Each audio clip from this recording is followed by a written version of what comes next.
Est-ce que vous saviez que les jeux vidéo fêtent ses 51 ans cette année? Personnellement, je pense que la majorité des gens ont répondu non. Pourtant, c'est bien vrai, le premier jeu vidéo est sorti en 1972, et c'était simplement un jeu de tennis. Mais pour l'époque, c'était vraiment incroyable. Et depuis, le jeu vidéo a énormément évolué.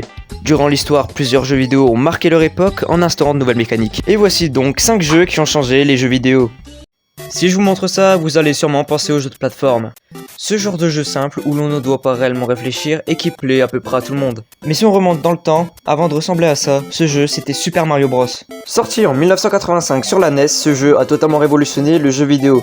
Même si le jeu à nos yeux a plutôt mal vieilli, de par sa maniabilité compliquée et surtout le fait qu'on peut pas revenir en arrière, c'est quand même ce chef-d'œuvre qui est à l'origine du jeu de plateforme. Conçu par Shigeru Miyamoto, il va inspirer plusieurs prochaines licences, dont des classiques comme par exemple Crash Bandicoot ou encore Spyro. Maintenant, comment évoquer le nom de Nintendo si je parle pas de Zelda? The Legend of Zelda est sorti en 1986, soit un an après Super Mario Bros. Et honnêtement, ce jeu a été un grand succès. Ce jeu tournait sur la NES et a été vendu à plus de 130 millions d'exemplaires. Pour vous donner une idée, c'est 2 fois plus que Mario Kart 8 et Mario Kart 8 Deluxe y compris. En plus d'être un franc succès, ce jeu a introduit énormément de choses, dont par exemple le monde ouvert, qu'on retrouve d'ailleurs dans à peu près tous les jeux d'aujourd'hui, dont ses petits frères Breath of the Wild et Tears of the Kingdom, mais a inspiré tellement d'autres licences telles que GTA, Red Dead Redemption ou encore Forza. Je vais pas faire de liste complète, mais vous en doutez, pratiquement tous les jeux d'aujourd'hui sont un monde ouvert. Donc la prochaine fois que vous aurez la sensation d'être en liberté dans un jeu de monde ouvert, vous pouvez remercier Zelda. Maintenant, si vous voulez plus de rapidité et plus d'intensité, on va aller faire un tour chez Doom. Le premier épisode de Doom est donc sorti en 1993, et comme vous pouvez le voir, c'est un jeu à la première personne, soit un FPS, où il faut abattre des ennemis. Mais ce qui a fait révolutionner le jeu vidéo avec Doom, c'est simplement qu'il introduit des graphismes en 3D. Et pour l'époque, c'est carrément une première mondiale. Un jeu FPS en 3D, que rêver de mieux? Pour revenir au principe du jeu, le but est donc de tuer des monstres, et au cours de votre aventure, les monstres sont de plus en plus puissants, et vous devriez avoir de meilleures armes. En commençant avec un simple pistolet, vous pourriez aller jusqu'à la fin du jeu avec un pistolet qui tire des lasers. Enfin, c'est pas réellement un pistolet, mais vous avez compris. Le jeu semble assez compliqué à jouer parce que vous pouvez pas réellement viser. Mais à part ça, honnêtement, je trouve qu'il a plutôt bien vieilli. Et même si vous n'aimez pas trop les graphismes, vous pourriez quand même l'installer sur un émulateur qui peut améliorer tout ça, donc c'est plutôt pas mal. Surtout que le jeu est disponible en multijoueur, et ça aussi pour l'époque c'était vraiment pas mal, parce que jouer un FPS tout seul c'est cool, mais à plusieurs c'est encore mieux. On va maintenant parler de créativité, et rien de tel que Minecraft pour ça. Un jeu qui a l'air simple, plutôt bac à sable, et surtout infini, oui.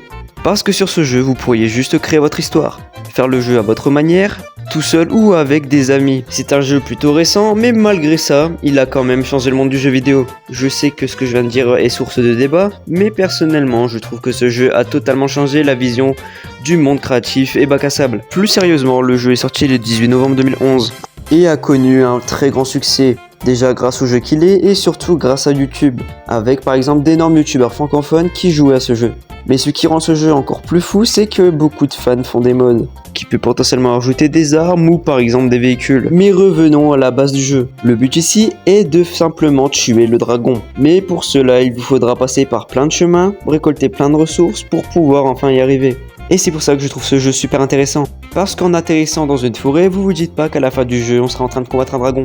Après, peut-être que je suis nostalgique de l'époque où je jouais à Minecraft avec par exemple certaines musiques qui sont totalement légendaires. Enfin, ça reste mon avis, donc je vous invite à écrire en commentaire ce que vous en pensez. Et tant que vous y êtes, pourquoi pas vous abonner et lâcher un petit like, ça m'aiderait énormément. Surtout si vous aimez mon travail. Enfin bref, on va aborder une nouvelle partie où on va parler de difficultés. Je parle donc de cette fameuse trilogie des Dark Souls. Le premier opus est sorti en 2011 et le dernier est sorti en 2016. Le but du jeu, c'est de combattre plusieurs monstres pour atteindre la fin du jeu.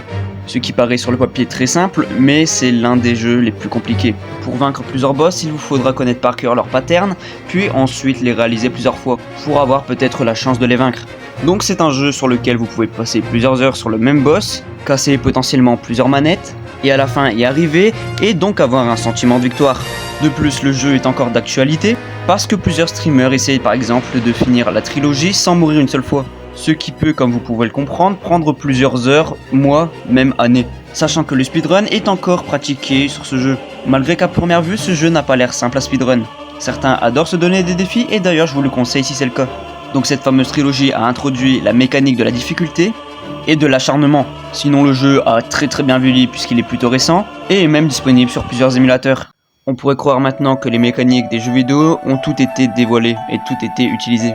Malgré ça, on peut quand même se rappeler que le VR existe. Donc il y a un grand projet dessus pour peut-être le futur. Et d'ailleurs, je ne serais pas choqué si dans quelques années le monde ressemble à Isao. Pour être un peu plus sérieux, les mécaniques des jeux vidéo n'ont pas toutes été utilisées, et donc forcément il y aura toujours des découvertes. Durant les années qui suivent, de différents types de jeux vont sûrement être... Durant les prochaines années, plusieurs mécaniques vont encore être découvertes, et donc les jeux vidéo seront totalement différents. Encore merci d'être resté jusqu'à la fin de cette vidéo.